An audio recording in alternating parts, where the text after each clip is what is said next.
السلام علیکم ورحمت الله. الحمدلله هغه ورځ را ورسېدله د کومې ورځې دپاره چې موږ هلې ځلې کولې کوششونه مو کول. موږ خپل هېوادوالو دپاره وچه ډوډۍ غوښتله ولې چې موږ په هېواد کې غربت ده، خلک د وچ ډوډۍ فرمان دي.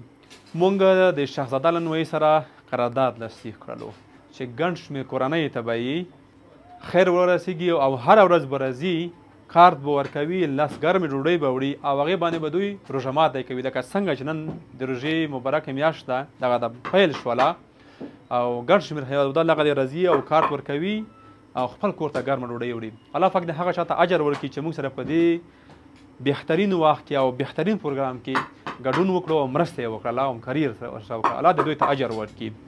قدرمنو هېوادوالو، دا چې وطن کې غربت ډېر ده، تاسې یو لحظه دغه ویډیو راسره وګورئ.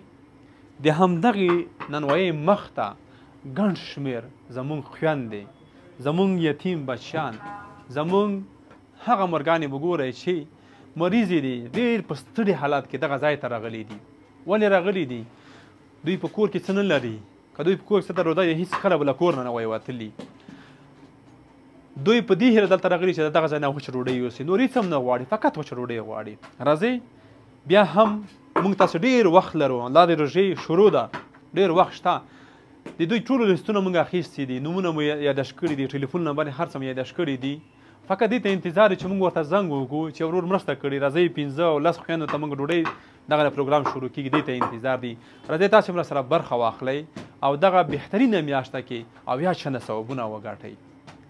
انشاءالله موږ به نورو ځایو کې هم قراردادونه کوو، مختلفو ځایونو کې د وچې ډوډۍ دپاره او د یتیمانو دپاره، د کونډو دپاره. هلته به هم دوی ته وچه ډوډۍ ورکول کېږي او زی به خپل کور کې به هغې باندې روژه ماتی کېږي. تاسو ته سترګې په لاره یو چې دغه خویندې چې سهار نه تر اوسه پورې ناستې وي، دوی سره هم همکاري وکړو چې شمېر یې ان تر 300 هم اوړي. دغه لیستونه موږ ځان سره یاداښت کړي دي، راسره دي.